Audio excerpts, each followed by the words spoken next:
जीवन में असंभव कुछ भी नहीं है। जब जागो तब सवेरा होता है। अगर आपको यह लगता है कि मेरे जीवन में बहुत से बुरे काम किए हुए हैं और अब इन गलत कामों को सुधारने के लिए कोई भी विकल्प नहीं है, तो आपको गौतम बुद्ध के जीवन की यह कहानी एक बार अवश्य सुननी चाहिए। तो चलिए कहानी को शुरू करते हैं। एक दिन गौतम बुद्ध श्रावस्ती के एक गांव में भिक्षाटन के लिए पहुंचते हैं। जब गांव में प्रवेश करते हैं तो देखते हैं कि पूरे गांव में सन्नाटा छाया हुआ है। दूर दूर तक कोई भी व्यक्ति नजर नहीं आता। बुद्ध उस गांव के पहले द्वार पर जाते हैं और कहते हैं कि भिक्षाम देहि, परंतु भीतर से बाहर कोई नहीं आता। बुद्ध दूसरे द्वार पर जाते हैं परंतु कोई दरवाजा नहीं खोलता। तीसरे द्वार पर जाते हैं परंतु उस द्वार से भी कोई व्यक्ति बाहर नहीं आता। फिर अचानक से एक दरवाजा खुलता है जिसमें से एक व्यक्ति बाहर निकलता है। वो जल्दी से बुद्ध का हाथ पकड़ता है और उन्हें अपने घर में ले जाता है और कहता है कि क्षमा करे बुद्ध, परंतु इस समय आप बाहर नहीं जा सकते। उंगली माल को श्रावस्ती की सीमा पर देखा गया है। सभी गांव वाले डर के मारे अपने अपने घरों की खिड़कियां और दरवाजे बंद करके बैठे हुए हैं। बुद्ध उस व्यक्ति से पूछते हैं कि कौन है ये उंगली माल और उससे इतना भय क्यों है। वह व्यक्ति कहता है कि उंगली माल एक राक्षस है। उसे जो भी मनुष्य मिलता है, बच्चा, वृद्ध, स्त्री, पुरुष, यहाँ तक कि सन्यासी भी, वो किसी को भी नहीं छोड़ता। बुद्ध उनसे पूछते हैं कि वो धन के लालच में ये सब करता है क्या। वो व्यक्ति कहता है कि नहीं, उसे धन का कोई लालच नहीं है। वो जब भी किसी आदमी को मारता है तो उसकी उंगली काट कर अपने गले की माला बनाता है, इसीलिए उसका नाम उंगली माल पड़ गया है। और यह भी सुना है कि जब उसके गले की माला में 100 उंगलियां पूरी हो जाएगी तो उसकी विनाशक शक्तियां और भी ज्यादा बढ़ जाएगी। बुद्ध कहते हैं, आभार हो आपका जो आपने मुझे उसके बारे में बताया। फिर वो व्यक्ति बुद्ध से कहता है कि कृपा कर आप बाहर न जाइए, क्योंकि वो आप पर भी वार कर सकता है। बुद्ध कहते हैं, भय से अपनी राह छोड़ दूं। ऐसा मैंने कभी नहीं किया। मुझे भिक्षा मांगता देख जन जन के हृदय में उंगली माल का भय कम होगा। फिर वो व्यक्ति कहता है, नहीं बुद्ध, आप मत जाइए, वो बहुत ही ज्यादा खतरनाक है। बुद्ध कहते हैं कि वो खतरनाक नहीं बल्कि वो दुखी है और मुझे उसके पास जाना होगा क्योंकि उसे मेरी आवश्यकता है। इतना कहते हुए बुद्ध उस व्यक्ति के पास से चले जाते हैं।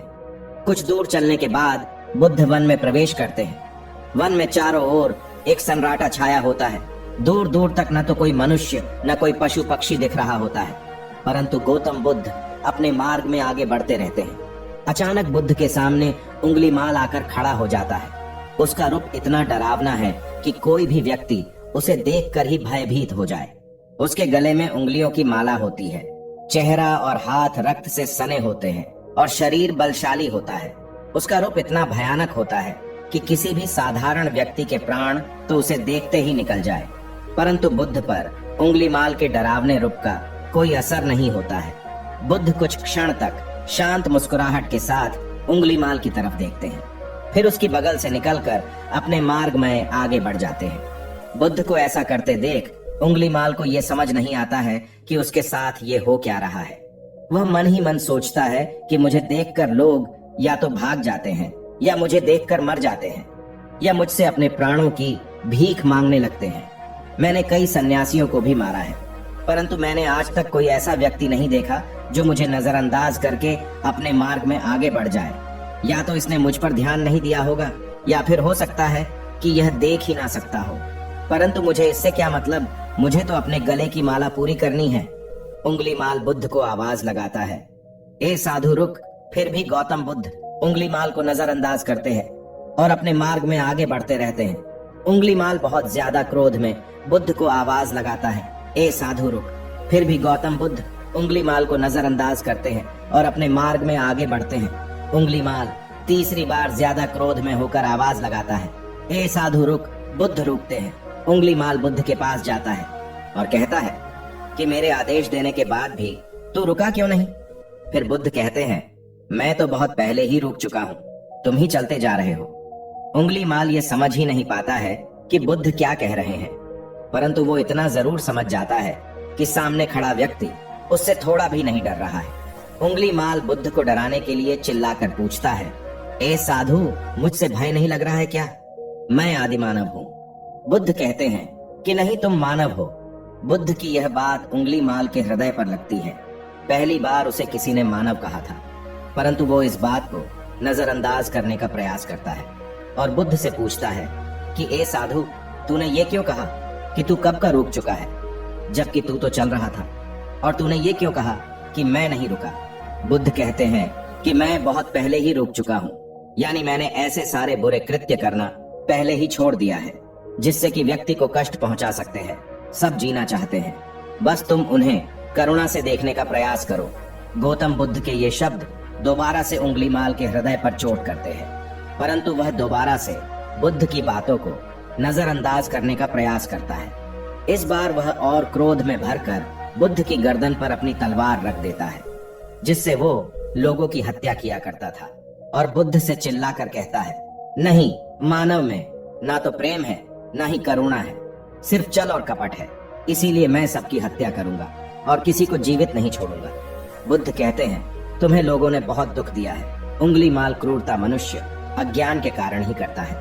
ईर्ष्या, द्वेष, मोह माया ये सभी अज्ञान की संतानें हैं, परंतु वो व्यक्ति ही है जिसमें दया, करुणा और समझ का उदय भी होता है। उंगली माल, यदि इस जीवन में क्रूर और निष्ठुर लोग हैं तो दयावान भी है। बस तुम्हें अपनी आंखों से इस अंधेपन की इस पट्टी को हटाना होगा जो तुम्हें केवल बुराई ही दिखा रही है।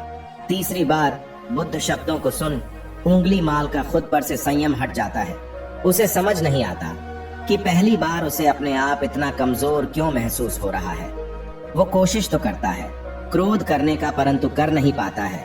वो बड़ी हिम्मत जुटाकर क्रोधित होने का नाटक करके बुद्ध से कहता है, तुम और व्यक्तियों जैसे नहीं हो। बुद्ध कहते हैं कि मैं हर व्यक्ति जैसा ही हूँ, बस जागृत हूँ और यह सिद्ध कर रहा हूँ कि हर व्यक्ति में जागने की क्षमता है। मेरा मार्ग क्रूरता को दया में परिवर्तित करता है। उंगली माल, तुम अनजाने में घृणा के पद पर हो, बस इस क्षण रुक जाओ। तुम्हारे भीतर भी यह क्षमता है कि तुम दया और करुणा के पद पर भी चल सको। इतना सुनते ही उंगली माल के हाथ से तलवार जमीन पर गिर जाती है। उसकी आंखों से आंसू बहने लगते हैं। भला कोई कब तक बुद्ध को अनदेखा करेगा। उंगली माल रोते हुए बुद्ध से पूछता है कि क्या आप वही हैं जिन्हें लोग बुद्ध कहते हैं, जो लोगों को मुक्ति के मार्ग पर चलना सिखाते हैं। हाँ, मैं वही हूँ, मैं तुम्हें मुक्ति के मार्ग पर ले जाना चाहता हूँ। फिर उंगली माल कहता है, परंतु मैं अब बहुत दूर निकल गया हूँ। मैंने बहुत हत्याएं करी हैं, बहुत पाप करे हैं। मैं अब चाहकर भी वापस नहीं लौट सकता और मेरा वापस लौटना अब असंभव है। बुद्ध कहते हैं कि असंभव कुछ नहीं है, जब जागो तब सवेरा होता है। उंगली माल कहता है, मैं अब पुनः जीवन की ओर नहीं मोड़ सकता, बहुत देर हो चुकी है। बुद्ध कहते हैं, तुम में इतनी चेतना है कि तुम जानते हो कि जो तुमने अब तक किया है वह बुरा था। इसका अर्थ यह है कि तुम जानते हो कि क्या अच्छा है और क्या बुरा है। उंगली माल, जिस दिन से तुमने अच्छा कार्य करना शुरू कर दिया, उस दिन से तुम्हारा एक नया जीवन शुरू हो जाएगा।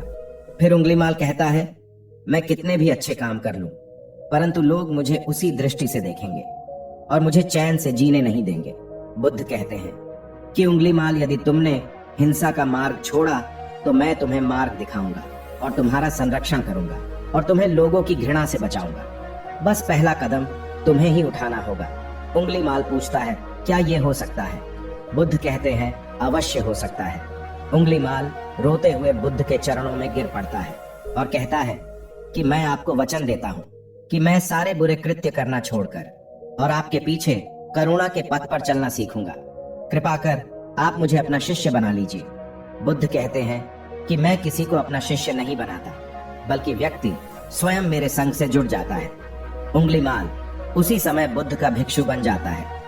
इस कहानी से हमें यह सीखने को मिलता है कि लोग सोचते हैं कि उन्होंने बहुत सारे गलत काम किए हुए हैं, अब इन गलत कामों को सुधारने के लिए और कोई भी विकल्प नहीं है। इस पर गौतम बुद्ध कहते हैं कि चाहे अपने अब तक कितने भी बुरे काम क्यों न किए हुए हैं, लेकिन अगर आप एक विचार को अपने मन में लाते हैं कि अब मुझे कुछ सही करना है, तो वही विचार आपके रूपांतरण का कारण बन सकता है। पर सबसे जरूरी बात यह है कि आप पहला कदम उठाने के लिए तैयार हैं या नहीं। दोस्तों, यह कहानी आपको कैसी लगी, हमें नीचे कमेंट बॉक्स में कमेंट करके जरूर बताएं। धन्यवाद।